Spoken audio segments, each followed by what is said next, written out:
Joe Lauzon here, back on the program. Clay Guida coming up for him November 11th. Pretty quick. What was that? UFC Fight Night 120. I get confused with the numbers. I have so many. Too many. There's too many. I can't know. keep track of pay-per-views. Yeah. We can see your house over your shoulder. They're obviously doing a bunch of construction on the upstairs. Is it livable? Or are you guys having to stay in a different place? No, we're staying at my buddy's house right now. My buddy's got like a big condo for him and just a dog. So me, my wife, my son, my pregnant wife, and my son, we're all staying over there. She's not happy with me right now, but it's going to be great when it's done. Are you two still going to be friends? The buddy you're staying with, you're still going to be friends after this? Oh, yeah. No, he's great. He loves it over there. I think I get more annoyed by his dog than he gets annoyed by us. Okay. But, all right, good. It's been good.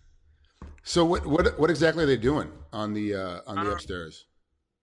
So basically, they pretty much gutted the entire upstairs. So we took it all the way down to studs. It's something. So I bought the house like 7 years ago, and it's something we've been talking about doing for since the beginning. But like we're just doing like a whole new kitchen, and well, if you change the kitchen, we got to move this door, and if you move this door, you got to put it in this window, and then you got to do siding. It's the whole mess of just stuff that's all. And I knew that was gonna happen. That's why I put it off for so long. But it's just now we're doing it finally. Yeah, good. It's got to be treacherous during fight camp to get all this stuff done. Like, how are you finding time between training and picking up your boy from school and doing all that stuff to still get the house done? No, I mean it's fine. I'm not doing very much of the work. I was doing a lot of the demo stuff before, like a couple months ago, before we were in fight camp. But it's been great, honestly. Like I'm poking my head over here. I'm actually waiting for UPS to show up with my iPhone right now.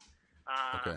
But it's just typical. Everything's normal for us. Nothing really changes all that much. Just in the gym. I pick up my son off the bus at like 1:30 after all my morning training, anyways. Right. And then my wife has him in the afternoon, or my mother-in-law, or my mom, or someone gets him. So it doesn't really affect me. It's been smooth. So you said you're waiting for UPS to bring your iPhones. You get the 8 or the 10? The 10. Yeah, of course you did. Of course you did. I have to. I gotta have the. It could backfire. It might not be good, but I think it's gonna be awesome. Well, I'll be texting you starting next week then to find out. How is the phone doing? How's it traveling? Is it worth everything that they're saying about it? I've read a couple reports today that said it is absolutely worth every single dollar. But do you know if that guy's actually giving you? Is he a paid guy to give a good endorsement, or is he just some random guy that did it? So I'm trying to figure all that out still too. I have a 7 Plus right now. Okay. And I like the bigger screen. So I didn't know if I was gonna like, but it's pretty much the same. It'd be like a smaller actual footprint for a phone, but same size screen pretty much.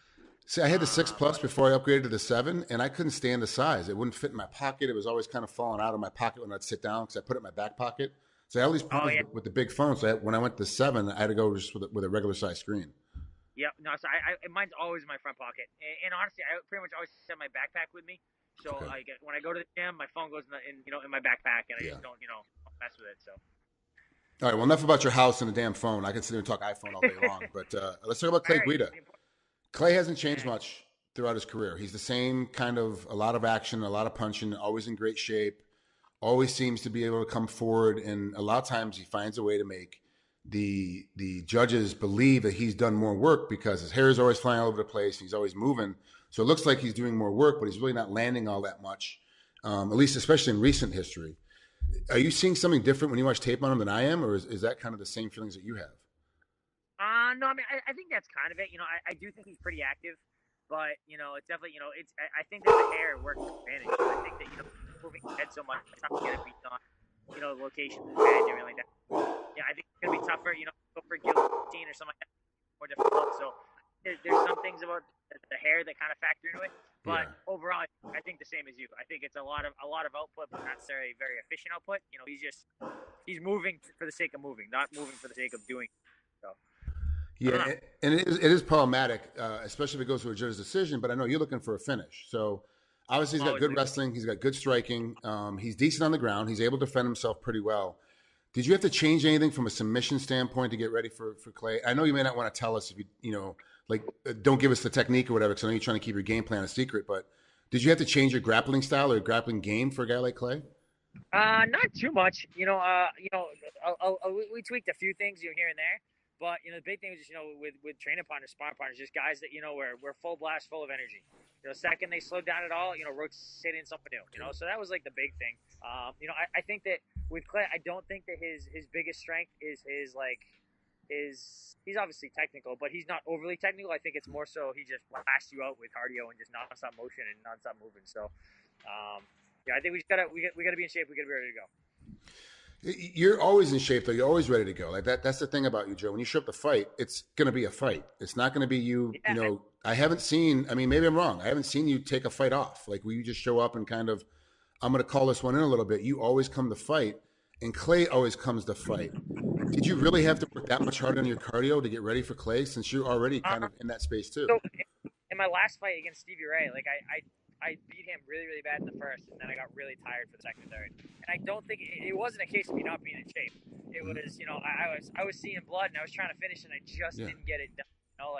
But I was pushing as hard as I possibly could that whole first round, and I got tired. And it wasn't a lack of cardio. I was in great shape. It just, just when you try to push 100% effort, you obviously slow down, you get tired. So trying to push a little bit harder than normal, just because, it stings when you have a fight that doesn't go your way, and part of it was because you slowed down and you got tired. So is that obviously you blew your wad, and that's a tactical fight problem that can be easily fixed. Yep. Just don't punch as much and slow down a little bit, even though you have him on the ropes. Was there anything else that you had to correct from that fight? Was there anything else that you saw when you watched tape and went, hey, this is the only reason I failed, just because I ran out of gas in the first? No, I mean, I think that was a big thing. Shelling up a little bit, being overly defensive in the third. But honestly, I couldn't keep my hands up. I was so tired. I think it all just came back to just like you said, blew my load a little bit, blew my wad. It's tough. It's tough when fatigue makes cowards of us all. Yeah. You get tired, you slow down, things don't go your way. Yeah, that's how it is. Joe, one last question before I let you out of here. You never seem to have the problem, but a lot of fighters are now, as they're getting older, getting to have the problem. How's your weight right now? Weight's good. So I was a little bit. I did have a little more trouble early on. So I usually I eat like a fat kid. I eat anything I want for the most part, and I don't eat crap. But I could eat crap and it wouldn't affect my weight. You know what I mean? So I'm not eating ice cream and cookies and crap like that. But I can pretty much eat what I want as far as like chicken, steak, pasta, like whatever. And I usually, like when I'm in camp, I fluctuate like 69 to 71. And I was keeping my diet pretty much the same. I was eating all good stuff, but I was eating a lot of food, and I was stuck at like 73, 74 for a while. So I had to tighten up a little bit.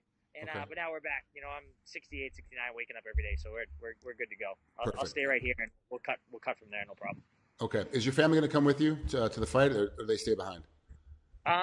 So a lot of guys from my gym are coming. All my coaches are coming. Mm-hmm. But family's all staying home. My wife is super pregnant, so she's due December 24th. Oh, she can't travel. Yeah, so she's not. And I told both my parents just stay home for this one. Actually, my mom's coming out. I argued with her. My mom's coming out. My dad's not. Okay, so someone's gonna be home for your wife in case something happens. Perfect. Okay. My sister will be with her. The whole time. Perfect. Yep. All right, Joe. Thanks so much, man. Enjoy that iPhone 10, and I'll definitely be hitting you up as soon as you open up the box. I think I'm gonna love it. I'm literally waiting in front of my house for like 2 hours. You're such a nerd. It's awesome. It was supposed to be here an hour ago. It's not here. I can't miss it. That's great. All right, Joe. Thanks so much, bud. Have a great rest of your training camp. We'll talk later. Catch you later.